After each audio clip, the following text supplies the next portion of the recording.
Now, we could all be completely honest for once. Who actually wants to be with anybody with kids, let alone somebody that has no kids at all? Because unlike many single parents, these people put in effort to make sure that they took preventative measures so they would not have any kids that they were not ready for. So why would they want to take on the responsibility of somebody else's? Because even me being a single mother, if my son came up to me and told me that he was dating a woman with kids, we would definitely be having a talk. Question of the day. Why do women who are in relationships take advice from dusty, broke women that are not in relationships? Can someone answer that question for me? Can someone leave a comment and tell me why women listen to other women about dating issues, about dating advice, when these women are broke and not in relationships? Really? Coming up next.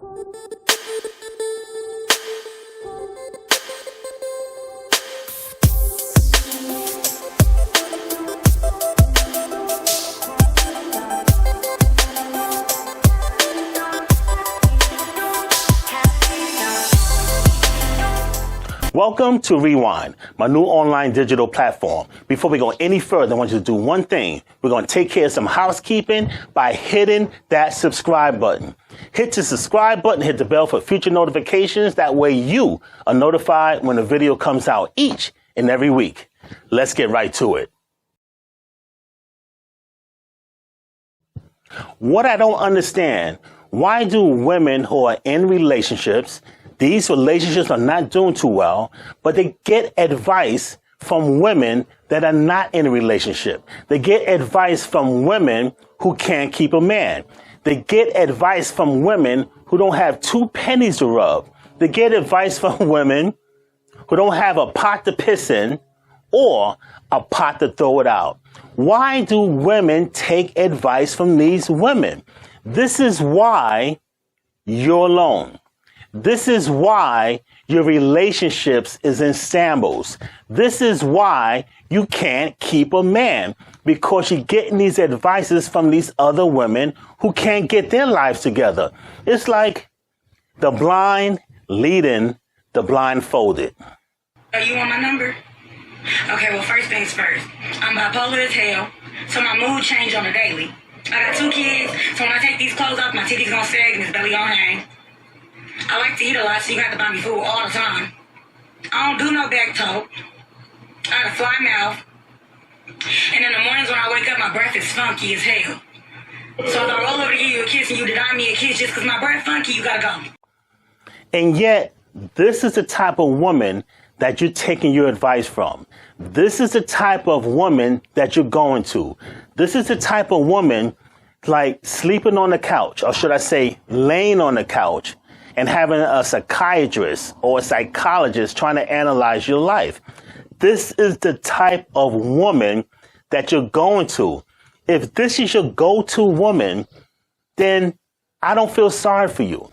If this is your go-to girl, I don't give a care of what happens to you in your relationships, because these are the women that you need to stay away from. And women like you are the women that we as men are staying away from. These are the women that we're staying away from, and that's why we're getting our passports and going overseas. I'm going to tell you a story, a real life story. I met this woman around 2016. We met in New York City. The thing is, we met and we said, let's go on a quick date just to get to know each other. So we went to Starbucks. I'm not a coffee drinker. I do not drink coffee. But I went to Starbucks because I'm not going to take you on a dinner date on our first date. I don't know you like that. We may not click. You may have no manners whatsoever. I remember going out and this woman was putting on nail polish at a restaurant.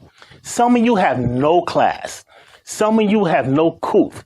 Some of you have no home training. So you think I'm going to take you to a nice restaurant, an expensive restaurant on the first date? No, on the first date, guys do coffee. I don't care what they say. Go on a coffee date. If they don't like it, then you know that she is not the one for you. These women say, I'm not going on a coffee date. I'm going on a real date. I want to see how you act, how you perform, and how you interact with other people when we're on a real date. But most of you don't know how to act. Then you want to go on a real date with these women, with somebody that you really don't know? Would you go up to a stranger on the street and say, hey, how you doing? Let me take you out to dinner. Because when you're on a date, you two are strangers. You wouldn't do that to a stranger on the street. You wouldn't do that to a stranger just going up to someone in the mall. But you're going to do this on a real date. And if that's what you do and that's your motto, then fine, do it. Go on coffee dates. That way you know if this person is for you or if this person is not for you. So we went on a Starbucks date. We hit it off. Everything seemed cool. She was a woman of a different persuasion, if you know what I mean. And she was an older woman at that. Normally, I don't date older like that. I love older women. I always dated older women, but she was older and of a different persuasion. But things were cool. A lot of things we had in common. We both love disco music. Because, as you know, they didn't make music like they used to. They don't. Music today is kind of ratchet. But we both love disco music. Another thing we both love is the beach. I love the beach. She loves the beach. We both love old time music from the 70s and early 80s. So we hit it off. So I'm like, wow, this can work. The thing is, she has 3 teenage kids. Not 1 kid, not 2, 3 teenage kids. I don't have a problem dating a woman with kids. I think it's okay. It's cool if that's what you're into. Most people today have kids. She has 3 kids, teenage kids. Right then, that was a red flag. Because dealing with teenagers today, because remember, I used to be a teenager. And guess what? You used to be a teenager also.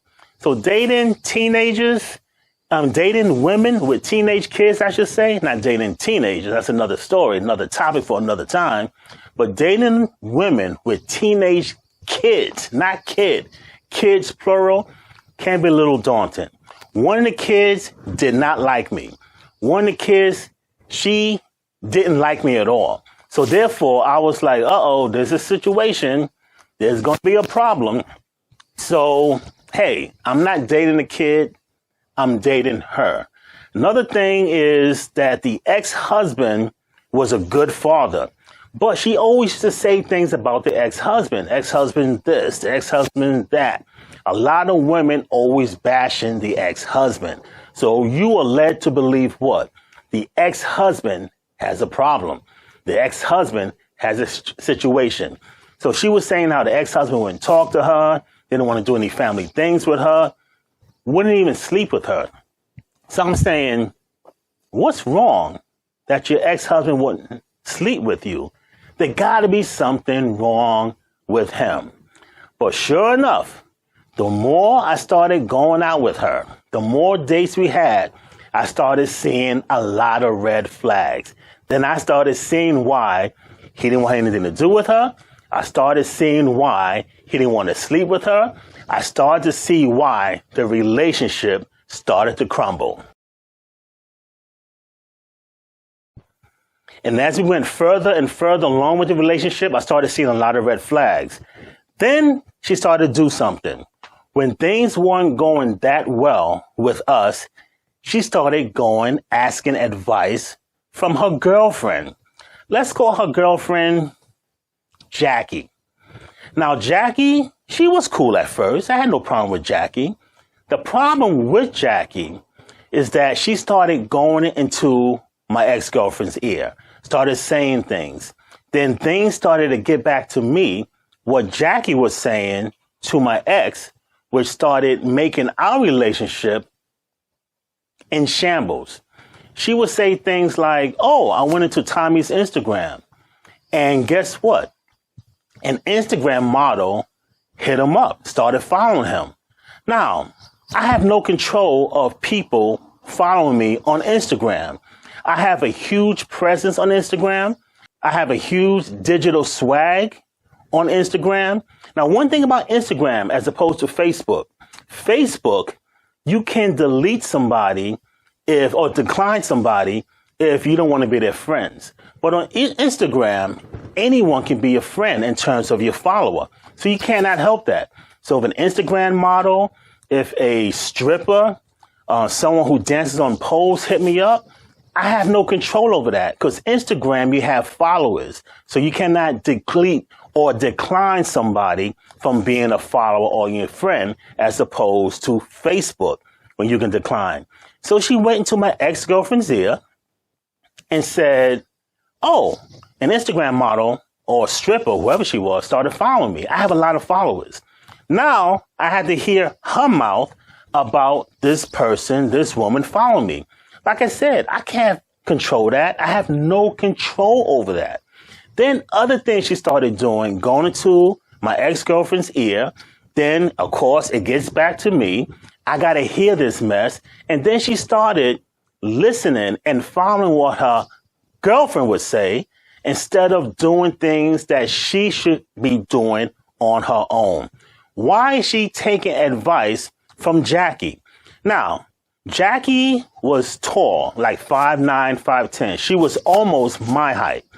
Jackie was a big woman. She did not miss any meals. So she was a big woman. She was tall. She had no boyfriend. Now, my ex-girlfriend known Jackie for about 2 years and never seen Jackie with a guy.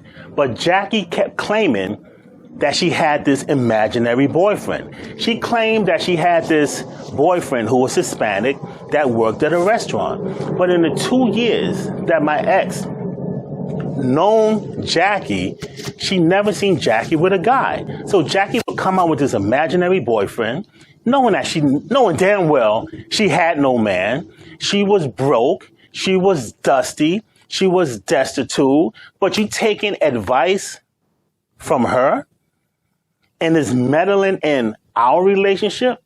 Shouldn't you be talking to me? We should having conversations back and forth, boyfriend and girlfriend. We are in a relationship.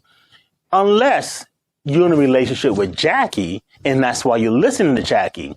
But that's the problem with modern women today. They constantly listening to their girlfriends. But these girlfriends don't know anything about relationships because their girlfriends are not in a relationship. They can't keep a man. They can't hold a man. A lot of them are broke. They don't have 2 pennies to rub, but you're still taking advice from them.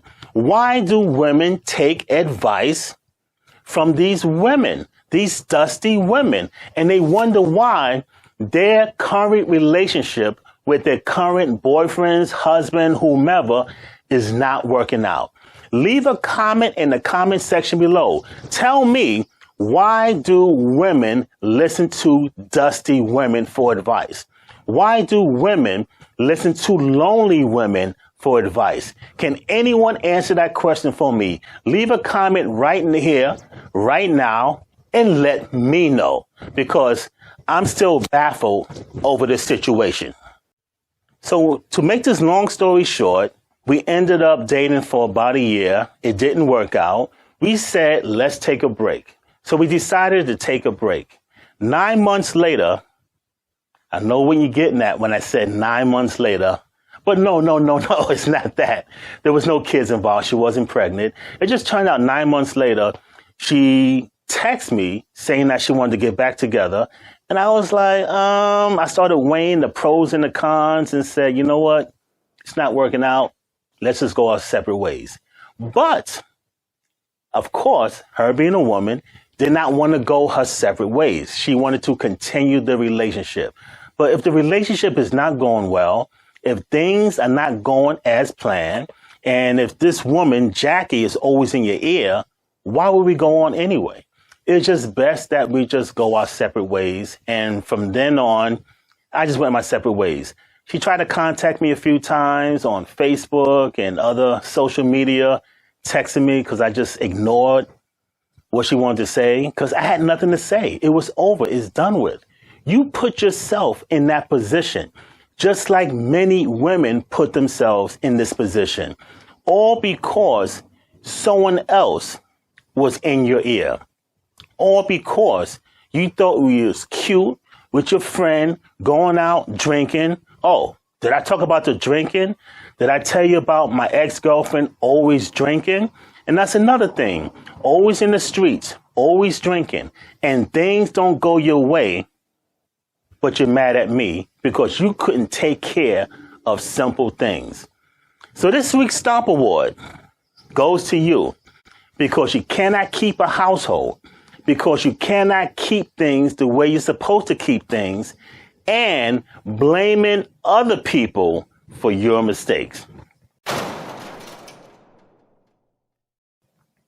Ladies, gentlemen, want an unfiltered analysis of videos just like this? I want you to do one thing for me, just one thing. I want you to hit that subscribe button. Hit the subscribe button, hit the bell for future notifications. That way you are notified when a video comes out each and every week.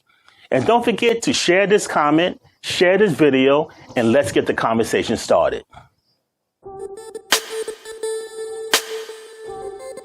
You're watching Rewind.